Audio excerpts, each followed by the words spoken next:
Welcome to the Phoenix Prosperity Podcast, where wealth meets legacy. Join your host, Tim Fergestad, as we explore the journeys of Phoenix's finest to success and beyond.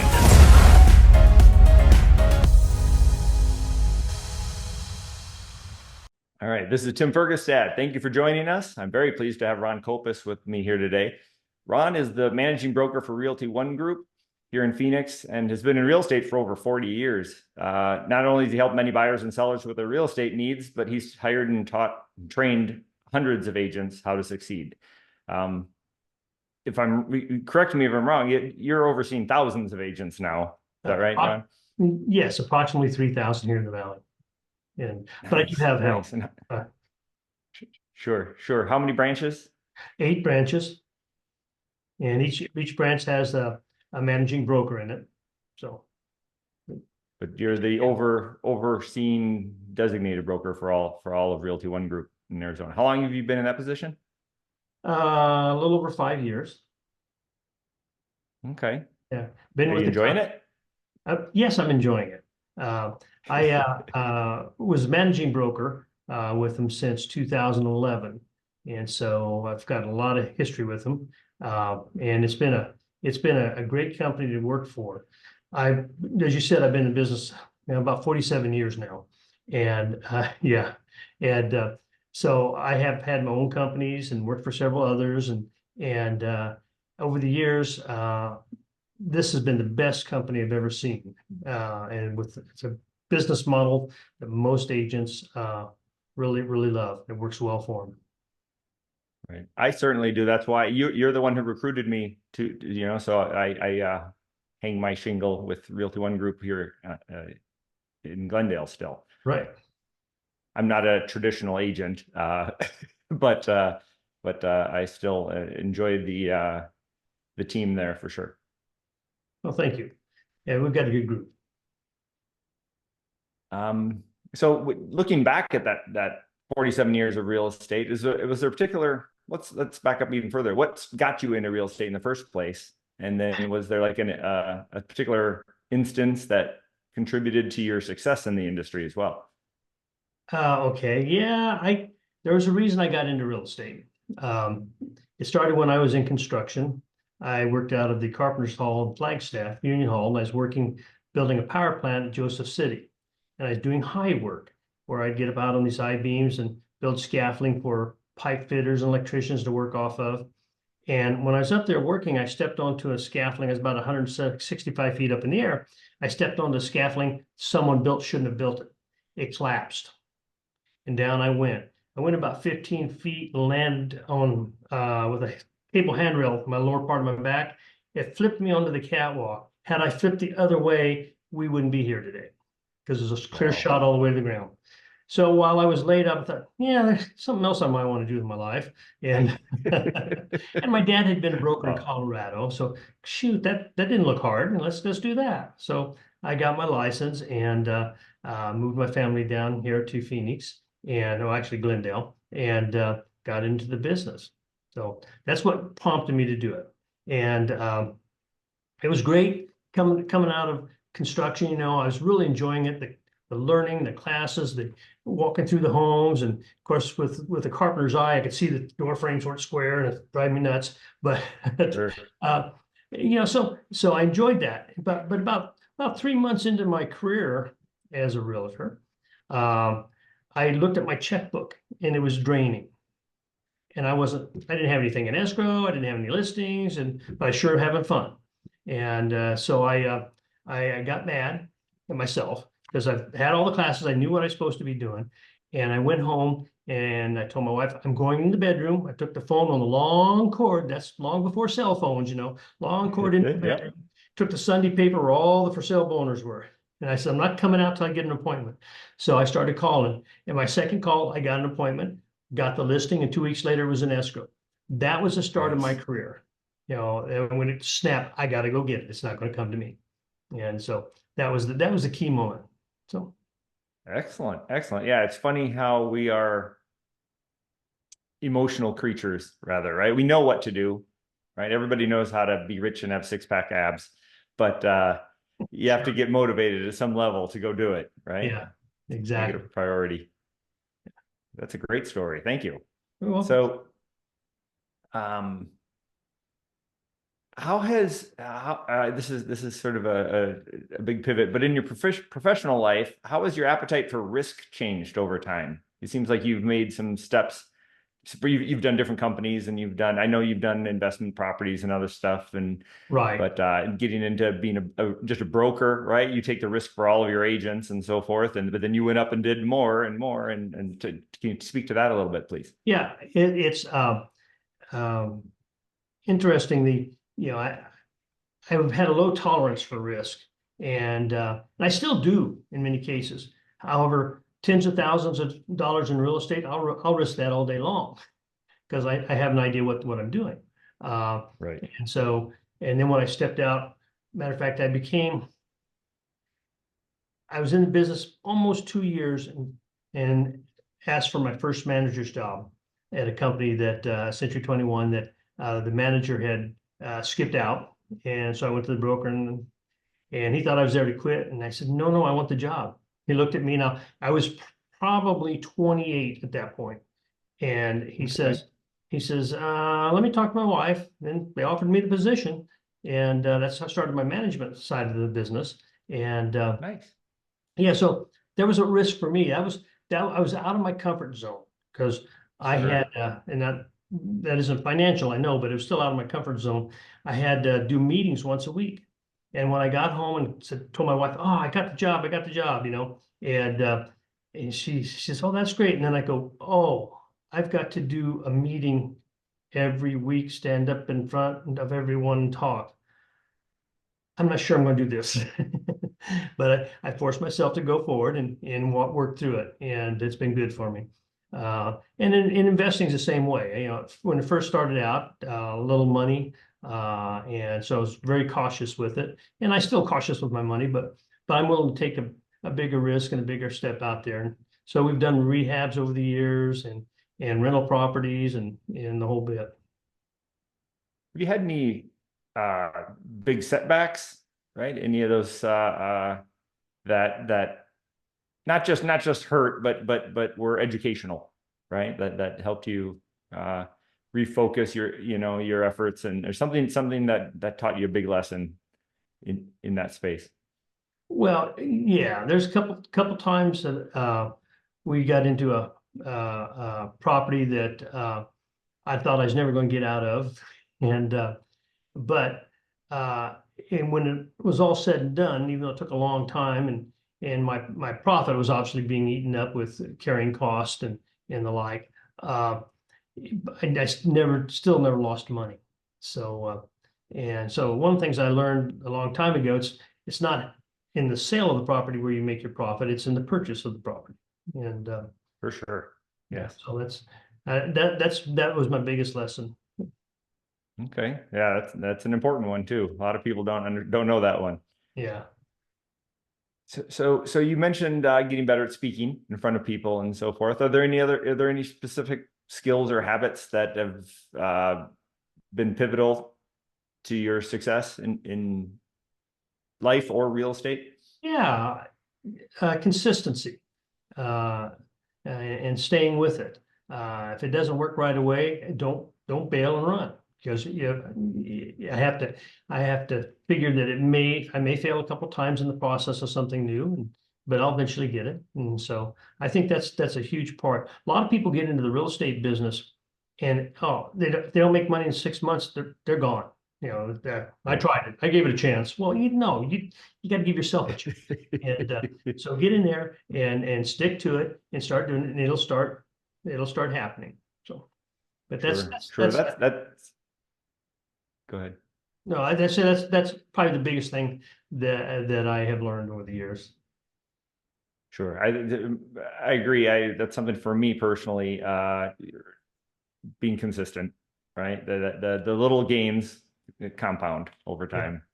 True. But I would say, to your point also, it's kind of our maybe societal or our culture right now, where particularly I'm as a parent, I have kids, and I see a lot of other kids when I've been coaching little league and other stuff, and they're like, if they're not good at it right away, they're like, well, yeah, I'm now good at this. I'm done. Yeah, I'm like, nobody's good at this. You just started, right? That's what practice is for. that's And exactly right.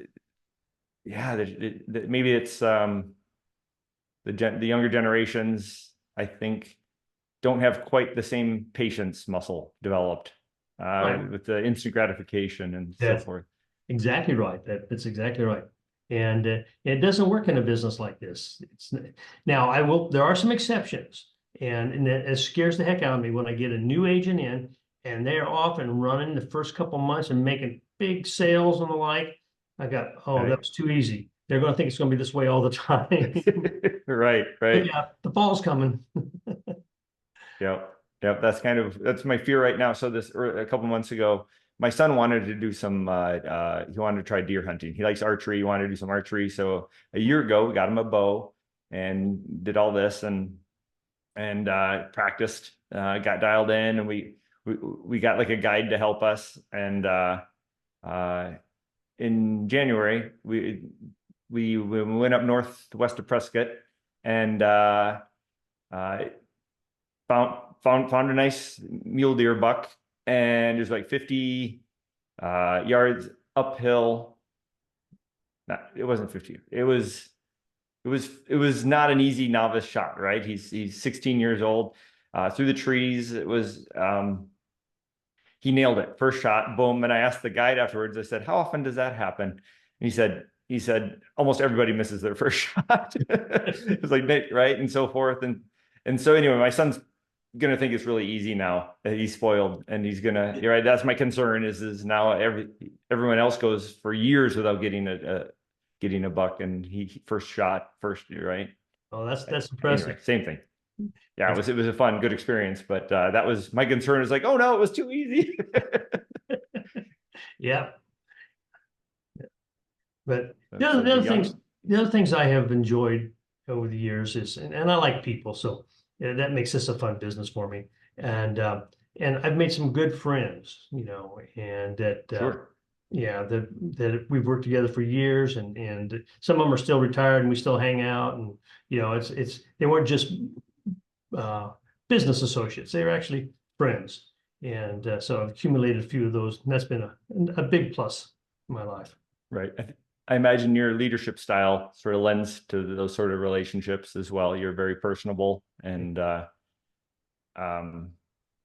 how does your leadership style sort of play into, again, sort of with those young agents who had success right away, and now look at the market, right? Rates went up and now it's crickets. So Yeah. can you speak to that a little bit, and Well, how you deal with the current situation?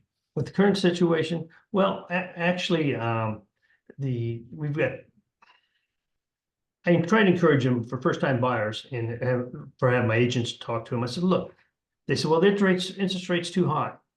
We can qualify, but that's too high of an interest rate. Well, yeah, I go back to the 80s and say it was 15, 16%, and we still managed to do business. I says, there's good programs out here. Tell them they can get into it now.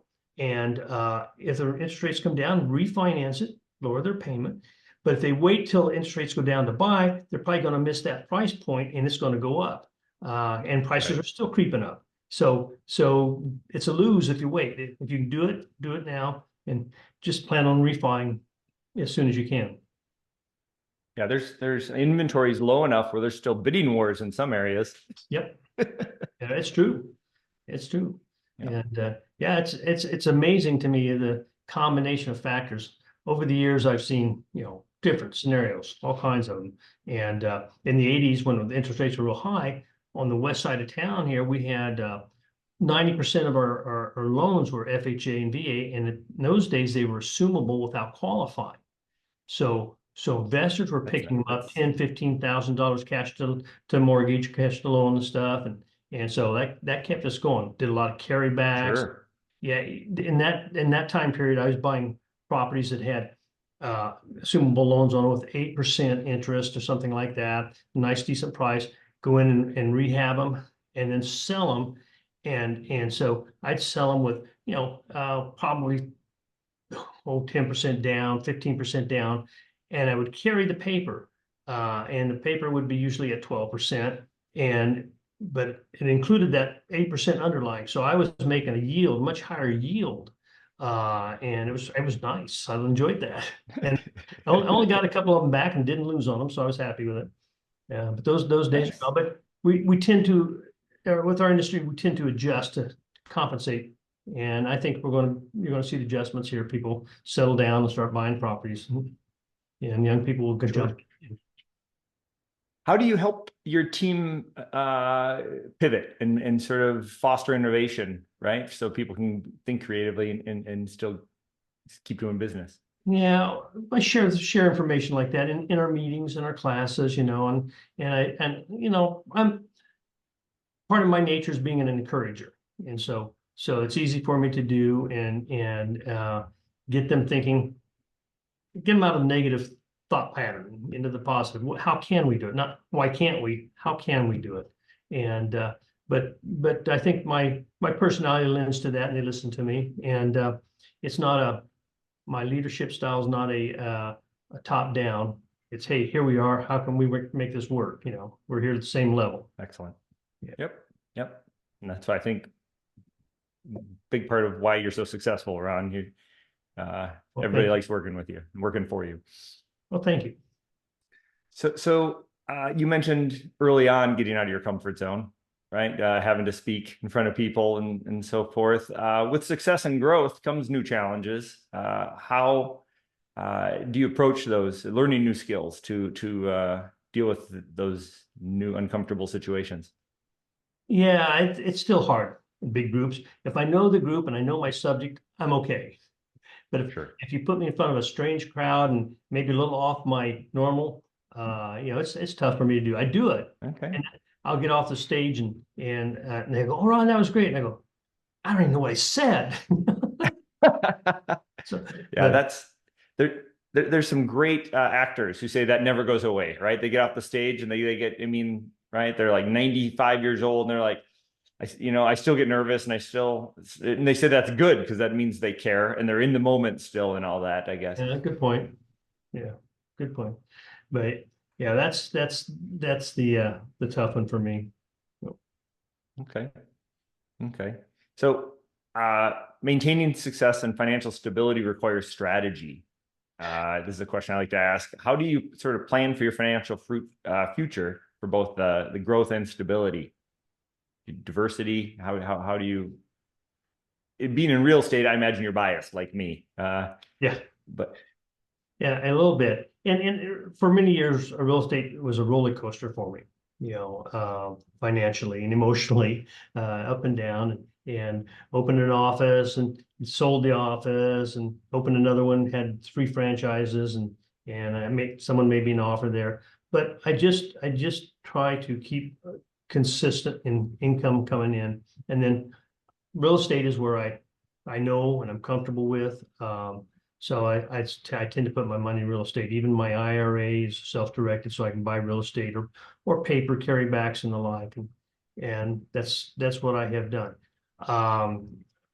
And it's kind of like the hare and the tortoise. I'm the tortoise. I'm just slowly moving, just keep going ahead, and I try not to get all caught up in the oh wow, this is going to be a great one. You make a huge profit, and so right. So that's me, slow and easy. Right. Excellent. That's great. People often ask me that, right? They're like, well, what should I invest in? I'm always like, well, what do you know? Right? Real estate, then do real estate, right? Yeah. I'm not a big fan of the stock market, so I don't have a lot in there. I used to, but thankfully I've put a lot of it elsewhere, and it's paid off big time in the past few years. I'm with you on that. I've played with the stock market. There was a couple of years there I tried doing a little day trading, and that's not my cup options and stuff. Yeah, E-minis, futures, and thought I practiced with the simulation with real time. Oh, I'm doing good. As soon as I went live, boom.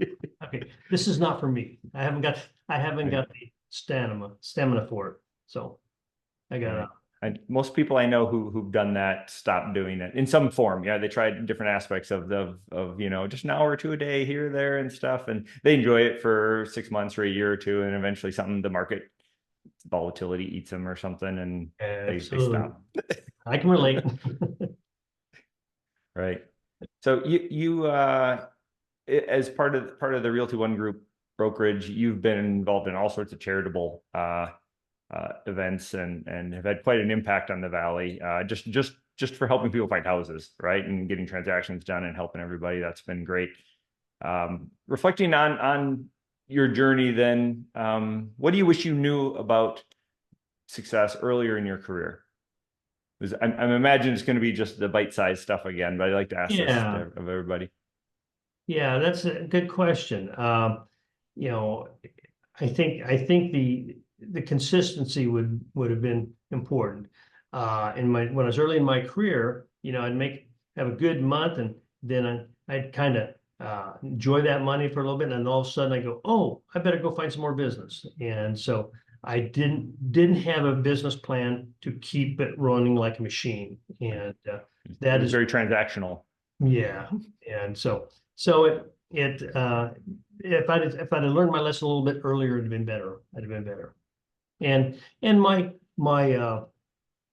home life to work life ratio, I let it get out of whack, and that's not good. And so personal relationships suffer when you do that. And I wished I'd have known a little more about that early in my career. Okay, yeah, good advice. Thank you. So for our listeners who want to learn more about you or Realty One Group, or better connect, where can they find you? Oh, well, I'm at Realty One Group, and phone number is 602-315-4090, and that's my cell phone, so you get me directly. You don't have to go through the switchboard, and I usually answer unless I'm already on the phone. No, yes, you do. I can testify to that. Thank you, Ron. You're welcome. That's awesome. Okay, well, thank you for watching. Thank you very much, Ron, for joining me today. My pleasure. We appreciate you sharing your story and insights into your success in this crazy and beautiful world. I appreciate it. Thanks, Tim. Inspired by our guests? Visit PhoenixProsperityPodcast.com/guest and join us on the show and share your success story with Tim. The spotlight awaits.